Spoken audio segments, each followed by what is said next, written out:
Bismillahirrahmanirrahim. Assalamualaikum warahmatullahi wabarakatuh.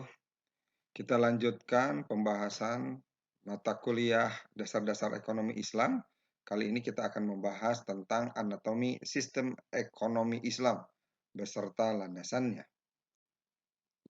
Dalam pandangan Islam, ekonomi terbagi dalam 3 pemahaman, di mana di sana terdapat cara pandang ekonomi kapitalis, ekonomi Islam, dan ekonomi sosialis.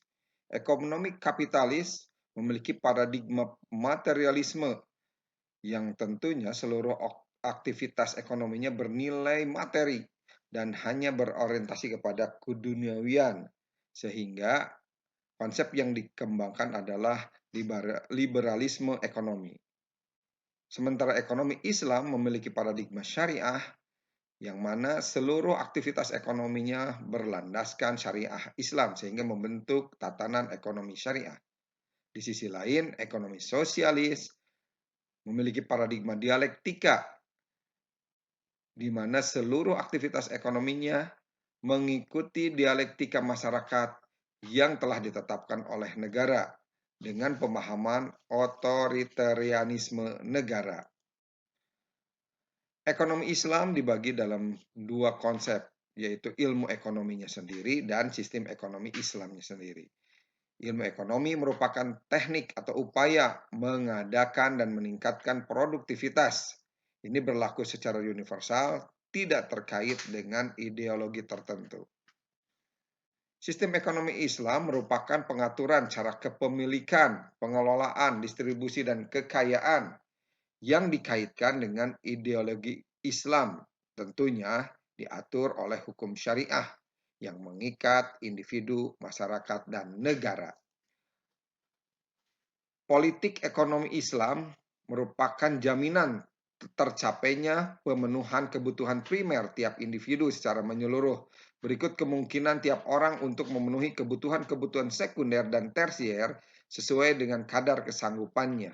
Ini bisa tercapai karena kewajiban bekerja setiap individu yang mampu, tanggung jawab ahli warisnya, kewajiban negara, dan kewajiban seluruh kaum muslimin. Di sisi lain kita lihat bagaimana pilar sistem ekonomi Islam yang dibangun dengan memahami bagaimana alur kepemilikan, pengelolaan, dan distribusi.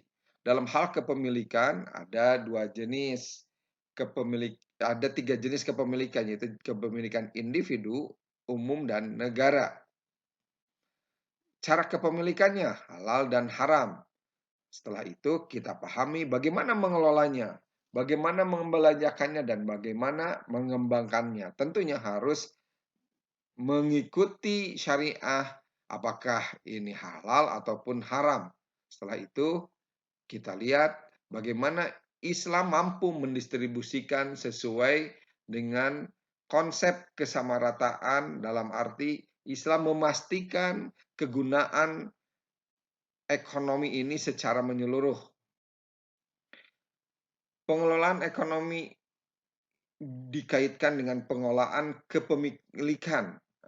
Dalam ranah kepemilikan ada kepemilikan individu, umum, dan negara, di mana pengelolanya adalah individu atau negara.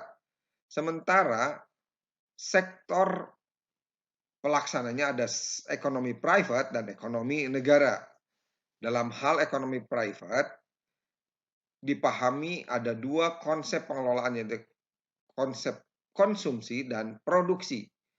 Ketika bicara konsumsi, tentu memahami bagaimana kebutuhan ekonomi sebagai barang konsumsi, dan dalam konteks produksi, kita membangun produktivitas berbasis pertanian, perdagangan, perindustrian sebagai bidang-bidang yang dikembangkan di bawah hukum yang telah ditetapkan seperti pertanahan, al-ard, jual beli, al-ba'i, dan syarikah, dan tentunya industri serta ketenagakerjaan. Peran negara mewujudkan politik ekonomi Islam tentang jaminan kebutuhan primer individu, lalu menyusun dan menerapkan kebijakan ekonomi baik di bidang pertanian, industri, perdagangan, dan moneter. Setelah itu mengelola kepemilikan umum dan negara melalui Baitul Mal. lalu menjaga mekanisme pasar, pengawasan dan penghukuman penjahat ekonomi, serta menciptakan SDM yang unggul. Dalam hal distribusi kekayaan, setiap individu harus memperoleh jaminan pemenuhan kebutuhan primernya. Ini diupayakan untuk mencapai equilibrium atau keseimbangan ekonomi. Hal ini bisa tercapai jika terdapat kekayaan dalam masyarakat dan seluruh masyarakat menerapkan sistem Islam. Dalam hal distribusi kekayaan, ada perbedaan kemampuan pikiran dan fisik, sehingga hal ini bisa menimbulkan kesenjangan ekonomi. Untuk itu, distribusi kekayaan melalui dua mekanisme, yaitu mekanisme ekonomi dan mekanisme non-ekonomi. Mekanisme ekonomi melalui batul mal, larangan menimbul emas dan perak, lalu mekanisme non-ekonomi seperti zakat dan warisan. Perkembangan ekonomi Islam dalam konteks anatomi tentunya tidak lepas dari bagaimana landasan ekonomi Islam dibangun. Menurut Profesor Ahmad Muhammad Asal dan Profesor Dr. Fatih Ahmad Abdul, disebutkan sesungguhnya ekonomi Islam adalah bagian integral dari sistem Islam yang sempurna. Apabila ekonomi konvensional dengan sebab situasi kelahirannya terpisah secara sempurna dari agama, maka keistimewaan terpenting ekonomi Islam adalah keterkaitannya secara sempurna dengan Islam itu sendiri, yaitu akidah dan syariah. Dalam mabahith fil iqtisad al-islami disebutkan apabila ekonomi Islam menjadi bagian dari Islam yang sempurna, maka tidak mungkin memisahkannya dari sistem aturan Islam yang lain, dari akidah, ibadah, dan akhlak. Sementara menurut Profesor Ahmad Muhammad Al-Asal pula, berdasarkan hal ini, maka tidak boleh kita mempelajari ekonomi Islam secara berdiri sendiri yang terpisah dari akidah Islam dan syariahnya. Karena sistem ekonomi Islam merupakan bagian dari syariah Islam. Dengan demikian, ia terkait secara mendasar dengan akidah. Para ulama sepakat bahwa muamalah itu sendiri adalah masalah kemanusiaan yang sangat penting, daruriyah, basyariyah. Sehingga muamalah ini merupakan sunnah yang terus-menerus dilaksanakan oleh para nabi sebagaimana firman Allah.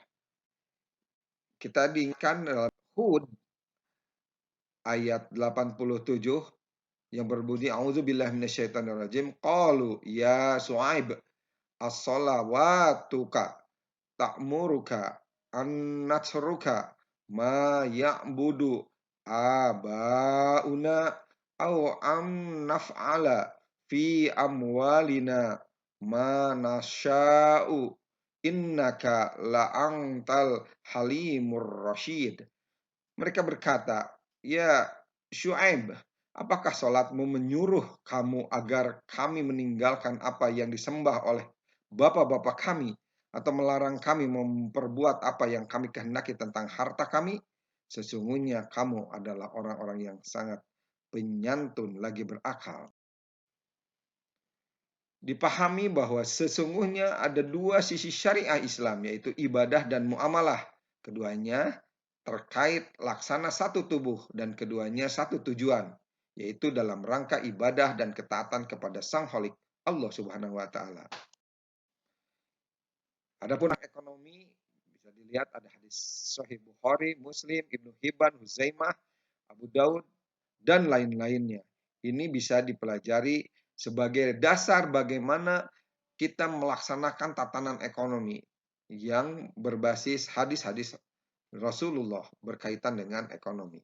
Begitu juga kitab Subulus Salam, Bulughul Maram, dan Nailul Autor, serta kitab hadis terbesar Musnad Ahmad bin Hambal. Ini juga membahas tentang bagaimana tata kelola perekonomian dalam sudut pandang Islam. Sehingga dipahami bahwa kebangkitan kembali studi ekonomi Islam ini berkaitan dengan kesadaran dan keinginan umat Islam untuk menghidupkan kembali ajaran muamalah maliyah yang bersumber pada Al-Quran dan Sunnah, terbebasnya negeri-negeri Muslim dari penjajahan, lalu ditemukannya berbagai sumber minyak di Timur Tengah sehingga melahirkan negara-negara kaya, dan adanya kegagalan sistem kapitalisme dalam menciptakan kesejahteraan yang berkeadilan. Demikian pembahasan kali ini, kita berjumpa di pembahasan selanjutnya. Assalamualaikum warahmatullahi wabarakatuh.